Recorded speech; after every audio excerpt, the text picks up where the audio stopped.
want some sauce? Scene 1, Apple, take 1. A couple days ago I had smoked a whole bunch of chicken. We had some chicken. I was like, man, we got to get rid of this stuff and might as well smoke it. You fill up the smoker, you know.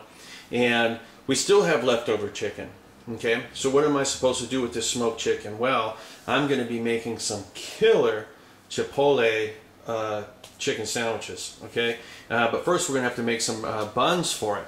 So the first thing I'm going to do is I'm going to put some sugar inside here. And I'm going to be putting a couple of spoonfuls. Now we got to put some yeast inside here. I'm going to be putting the equivalent to a package of yeast. About that right there. About a half a teaspoon of salt. You can use water, or you can use what I'm using, a little bit of half and half or milk. I'm going to take some all-purpose flour. You're going to notice I'm not measuring it. What I'm doing is I'm going to be putting about 3/4 of a cup or a cup in there, because right now it's more about consistency than it is about actual measurements. Right now I'm letting the water in the sink get warm. And I'm going to turn this on and mix because we're not done. We have to add more liquid to this, okay? And we're going to pour that in there. And from a lot of my videos, you guys may have learned that the way that I cook a lot is by the aroma, the appearance, consistency, things like that, right? Because I honestly think you don't need recipes that have exact measurements as much as you would think, because just because I end up saying, well, you have to end up using this much of this herb or this much of this spice, that doesn't necessarily mean that you're going to be putting the correct amount in. But that consistency right there, I'm fine with, okay? But yeah, if you have old seasoning, like old spices, and you know, I tell you, oh, you got to use a teaspoon of that, and you put it in there, you're going to say it doesn't have enough oregano, it doesn't have enough basil, it doesn't have enough this, doesn't have enough black pepper, and it's all because the stuff is older. And as spices and herbs get older, they start losing a lot of their aroma and their flavor and their oils. So what good is a measurement if I give it to you? Because you have to do it according to what you have on hand. That's the first thing. And also, depending on your oven, depending on your fire, depending on the pan, depending on all sorts of things, it can change the way something cooks. So even the time you can't really go by. So anytime that somebody ends up saying you should put a teaspoon of this, a teaspoon of that, or blah blah blah blah, really, you should think of that as a baseline. But but it's not gospel, because it can change. And this is one of the reasons why if you get online and you see recipes, people say, this was good, but I thought it needed more salt, or it needed less salt, or it needed more cheese, or it needed less this, or it needed more that. And it's because people are following the recipe verbatim instead of realizing everything's a little different. You know, when you're cooking, you're an artist. This is your canvas. Paint it the way that you think it should be done. We're going to let this set up for a while, and we're going to let that yeast get a little active. As soon as I see that the yeast has gotten active, I can start adding the rest of the flour. Give it about 30 minutes or so. One of the most important things to remember, though, is anytime that you make a sauce, especially when you're using spices or herbs, especially if they're dried, what you need to do is you need to put this stuff in the refrigerator and let it sit for a while, so all the flavors can infuse, because if not, it's not going to taste quite right. So what I've got here is some mayonnaise, and I'm going to be putting, how about we do a little bit, well, you know something, that's enough. You can use fresh lemon, or you can do what I'm doing here, and that is just using some organic lemon juice. Okay, and that's maybe, I don't know, half of a teaspoon or something, not much. I'm going to be putting a little bit of salt in here, but not a whole lot. That's kosher salt. If you're going to be using regular table salt, use even less. Ground black pepper. We're going to be using a little bit of garlic powder. This is not garlic salt. There is a difference. That's about 1/8. Actually, it's probably less. It's probably closer to 1/10 of a teaspoon, not a lot. This is powdered onion. About the same amount, onion to garlic. I do have some fresh thyme out in the garden, but I'm not going to be using it. I'm going to be using powdered. And I'm going to be putting about 1/8 of a teaspoon.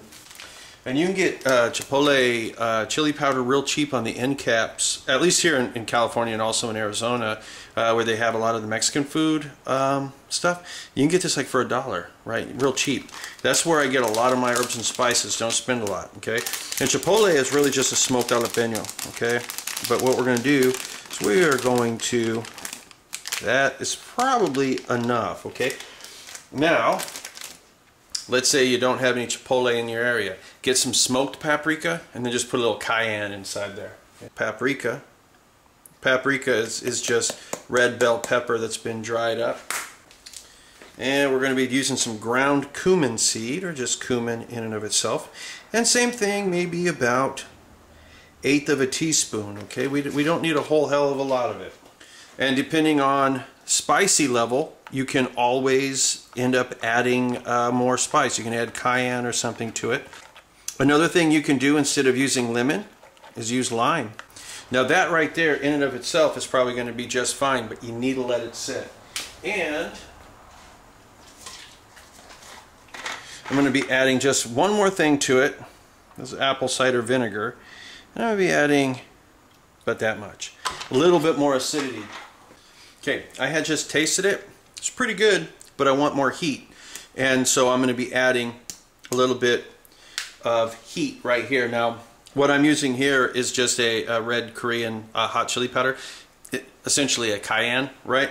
You can just put a little cayenne in there to get a little bit more heat. Do you see the bubbly? Well, that is because the yeast has become very active. And at this point, what we need to do is, I'm going to put this to the side because I'm still going to use my spatula a little bit later to knock down the sides. But what we need to do is we need to start adding the rest of our flour to this. And what I'm going to do is I'm going to end up adding whole wheat flour. Now, you don't have to use this. I'm doing it because my wife likes whole wheat, okay? We'll put that, I don't know, that's maybe 1/3 of a cup, something like that, maybe 1/4. We're going to turn it on. We're looking for consistency. Whole wheat flour doesn't really prove as much. It doesn't really prove as much, okay? So, and I say prove and proof, I use both words, okay? But it doesn't really prove as much, and it takes a little bit longer for it to poof up, right? So 50-50 is a good split. That's why I used regular at first, and then now I'm adding the whole wheat. That's not bad. Okay, now I should have actually added this earlier, but it's okay. I'm going to add about 1 tablespoon of oil. You can also end up adding butter to it, melted butter. It's okay, and really ideally it's better to do it early on. I had simply just forgot about that. You know what else I forgot? An egg. Hey, but you know something? You think, oh my God, this guy, what's he doing? He's screwing everything up. No, I'm not. You'll see. But because we added more liquid, okay, that means we're going to have to end up adding some type of flour to this, right? Because it's going to end up being too runny by the time everything is said and done. So we're just going to give this a minute to kind of stir and not be so wet, I guess you can say, on the outside, and let some of that stuff kind of penetrate a little bit in the middle, and then from there we'll start adding flour to the mix. Okay, so not only have we ended up incorporating all that, just like I said would happen, we actually started creating a little bit of gluten as well, but this is definitely too wet, so what we're going to do is we're going to add a little bit of flour to this. I'm just going to use all-purpose in this particular case, and I'm going to add just, how about that? How about that? I don't even know what that is, 1/8 of a cup, 1/4 of a cup, something like that, but it looks about right. And we're going to wait for all of that to become incorporated. Alright, let's check this out again. Still a little sticky, but you know something? I think we're going to be okay after that mixes for a while. Okay, so when I end up touching this now, semi-sticky. Okay, and that's kind of what I'm looking for. So what we're going to do now is we're just going to knead this for about 8-10 minutes just to build up some gluten. Okay, and that's essentially all the kneading is for, really, is just build up gluten. Don't worry about it sticking to the side. it's a temporary thing, and even if it isn't, it's okay. We've already tested it. We touched the outside, didn't stick to our fingers. It was semi-tacky, okay? That's what we're looking for. You're not going to develop as much gluten when you are using whole wheat, though, so that's something you got to keep in mind. Non-stick spray. Hit around the outside, top. Now what we're going to do is we're going to cover this, and we're going to allow this to proof. It all depends on how you want to say it. Hour, maybe 30 minutes. Depends on the temperature, right?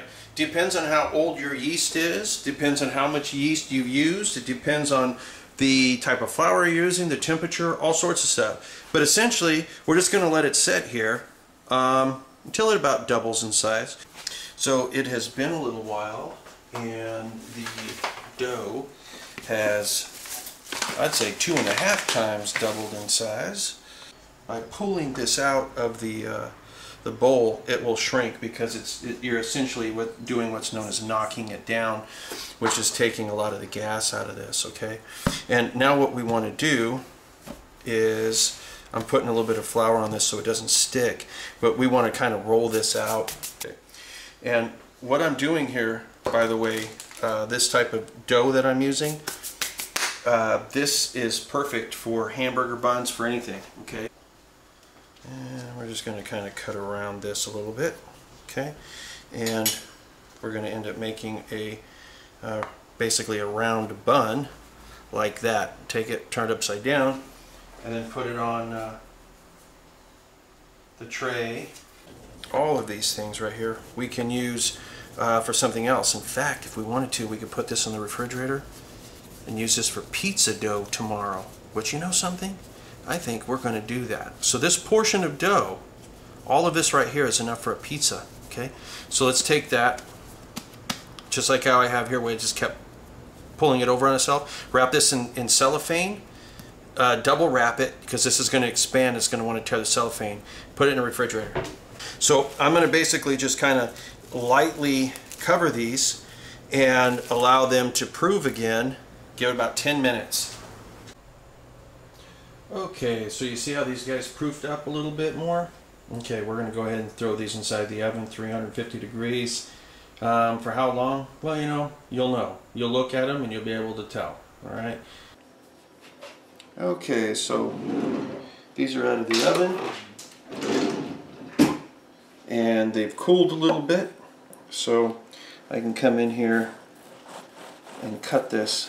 What's great about this is we're not going to really have to do a whole lot as far as the seasoning of the chicken, because the chicken has been smoked, and that is the only flavor we really need out of the chicken, is just the smokiness. Okay, and that would be enough chicken. Now if this is not smoked, you can just use regular chicken. Just, you know, boil it or bake it, pull it off the bone, and you're good. Right now I'm heating up a frying pan so I can put some butter in it, kind of toast the bun a little bit. So we'll go ahead and do just that. We'll throw this inside a pan that's got some butter, face down, so we can go ahead and make it nice and toasty. We'll put another piece of butter there, so after the other piece is done we can just throw that in and let that toast up as well. And as far as the meat goes, this is going to be pretty easy, guys. All we're going to do is we're going to be adding a little bit of ground black pepper to this, a little bit of kosher salt, a touch of onion powder, just a touch of garlic powder, just a touch. We're going to throw this inside the same skillet that we're grilling the bread in after the bread is finished. All we want to do is just warm this up. That's pretty much it. Just a light amount of oil, or you could even just use the butter. Throw that there. Throw this one in the skillet as well. It just so happens we do have a little bit of cheese that we're going to put on, but I'm going to be using queso fresco, which is it's somewhere between like mozzarella and cottage cheese or something. It's really hard to explain, but this is actually a really good cheese. We got our top toasted. Now we're going to throw our chicken and stuff in the skillet. And once again, we're just warming it up. We're not trying to do anything too crazy with it. I'm going to throw some cilantro on here. Right here I've got some avocado. And we are going to be putting this on the top up here. And we are also going to be putting it on top of the chicken. And then some of you guys know I'm not a lettuce guy. I mean, sometimes I am. I'm more of a cabbage guy. But this right here is actually shredded broccoli and cabbage. Okay, and I really prefer this to just straight up cabbage or lettuce. Okay, and right now we have got ourselves, quite honestly, a torta from hell. There you go, guys. Chipotle smoked chicken torta, or you can just call it a sandwich. But this right here, the bomb. If you want to also add tomato, you can, but we're going to be running out of real estate here on this sandwich. That's a big sandwich. Anyway, that's that, guys. Hopefully you enjoyed it. Until next time, I will talk to you later.